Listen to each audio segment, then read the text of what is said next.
It's great to be here. I was also privileged to be here, I think, at the launch of the Massachusetts Education Partnership last November. And so I think it's really exciting and important work. Let me try to frame where I think we are from a kind of a national perspective, and maybe talk about how we might connect the dots and support the kind of work you're leading in here with the District Capacity Project. I think we're at an incredible critical juncture nationally. You know, the notion of crisis, the Chinese character, means both opportunity and danger. And depending on how we deal with the crisis, it can go either way. I think that's the kind of situation we're now in these next few months, even weeks here nationally. One of the things I think we've done at the department in our first term is to, quote unquote, unstick the steady state, or unstick the status quo, using Pat Dolan's language. You heard Pat Dolan via video at the Massachusetts Education Partnership. Essentially, he says we've designed our systems in education, but in other sectors as well, kind of top down to resist change, all right? And one of the things I think we've done, and it had to do with the huge infusion of money at the beginning of the administration that allowed us to do things like Race to the Top, was put a fair amount of incentive out there for people to really break with the steady state. So we've unstuck the steady state. Things are in play in a way they've never been before. We have 45 states plus the District of Columbia now implementing the Common Core state standards. 4, 5, 6 years ago, that would have been unthinkable. We have teachers and administrators across the country, school systems working on new evaluation systems. Again, the level and depth of that work across the country would have been unthinkable. On the other hand, when you unstick and act into a situation, you have no control over how it plays out. And we're having some good things happen, and I think in lots of places we're having some not so good things happen. And again, it's that double meaning of crisis. I think the Common Core are a huge opportunity. As teachers across the country and conversations I've been in, as they really understand what they constitute, what they mean, they are terribly excited in terms of, this is the way I've always wanted to teach kind of response. This is what I got into teaching for. This is not what I've been allowed to do. So they're very excited about that. On the other hand, they need a lot of help and support in doing that. And at the same time, we're beginning to get some significant backlash in a variety of states from both right and left, frankly. And so they're in some jeopardy. I think also at this present time there's a perception in many places that we're trying to do too much too fast, and the system's on overload. I think in some states, other than Massachusetts, it's even more acutely experienced, and I know you're feeling that here. We're in the midst of conversations at the department to try to deal with those pressures, the sense that it's too much too fast.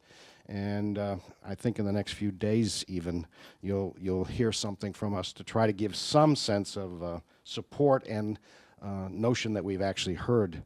But too much too fast adds to the pressures and the deep anger and frustration many places across the country with what's going on amongst teachers and administrators, as well as school committees and communities. So I think it's a huge opportunity with the Common Core. It's game-changing, but at the same time, we're in the midst of unprecedented change, and it could all go very south on us. So that's what's at stake. I think Massachusetts has traditionally done this work as well as anybody.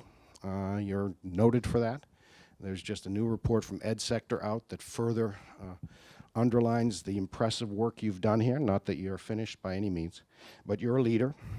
I think this work you're doing here and this work with the Massachusetts Education Partnership and the District Capacity Project, again, are front runners in terms of what needs to happen. And I think you have a particularly important role to play now nationally in terms of being an exemplar of how it can all come together and can work.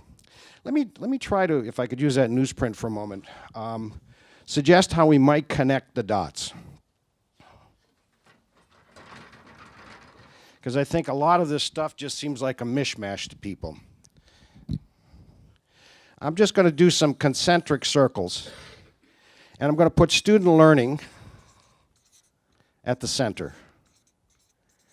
And I used that term learning, as opposed to achievement, to mean more than just academic achievement. And that's the goal. That's the North Star. That's where we're pointed. I do think the Common Core standards or college and career ready standards, more generically, do give us the opportunity to get to a kind of student learning that we've wanted and aspired to for all students, but is still a vision more than a reality. And again, teachers are very excited about the possibilities here, but it's going to take some real support and work to realize them. I think the next circle that's critical to the implementation of the Common Core so that we can really drive student learning in new ways is what I would call transforming the teaching profession.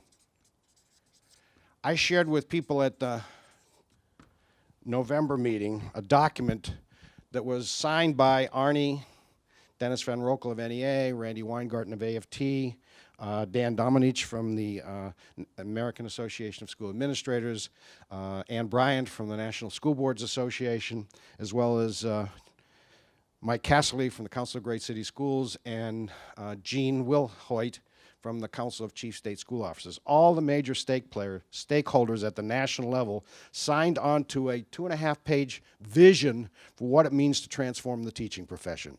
Now, there's a lot there, and I encourage you to really look at that deeply and help guide your work, because all of your parent organizations have said, yes, this is where we need to be going. At the heart of it, I think, is redesigning how we deploy the work so that teachers aren't working in privatized, behind closed doors, isolation, but much more communities of practice. I know a number of you are working on professional learning communities here. That's at the heart of it. How do we get teachers into learning communities as adults with each other, informed by data, outside expertise, as well as the very powerful inside expertise, as Tim was suggesting, that they have. That, I think, will, if we can do that, we can help then teachers implement these new standards to drive student learning. I don't think we can transform the teaching profession if we don't transform labor management relationships, if we don't really build labor management collaboration in powerful ways so that together we can do this work of transforming the teaching profession to implement the Common Core. This means for the union a tremendous re-envisioning and reinventing of itself as a vehicle for the professionalization of teaching. Not an industrial model, but a professional model, a professional vehicle.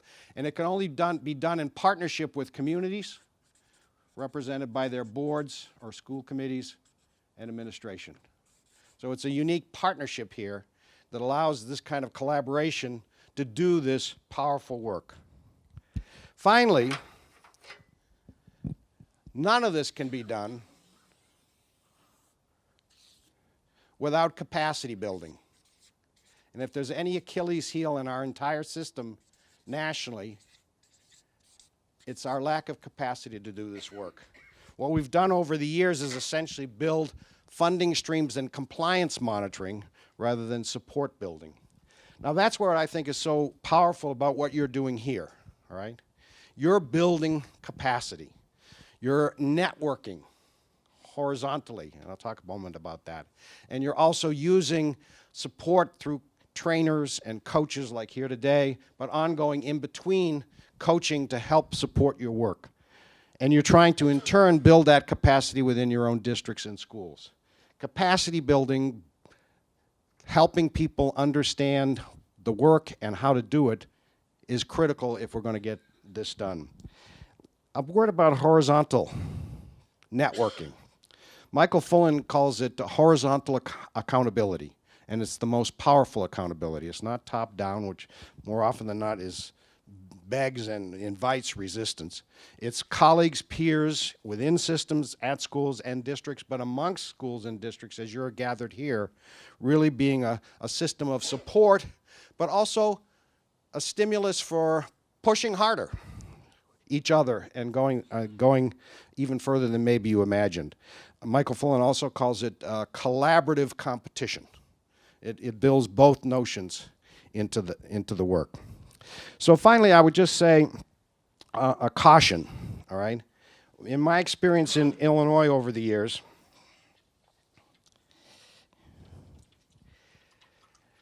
let me just finish on that capacity building. I mean, clearly what you've developed at a state level with the Massachusetts Education Partnership and now this district capacity project, you are building systematically in Massachusetts that kind of capacity. So I congratulate you for that.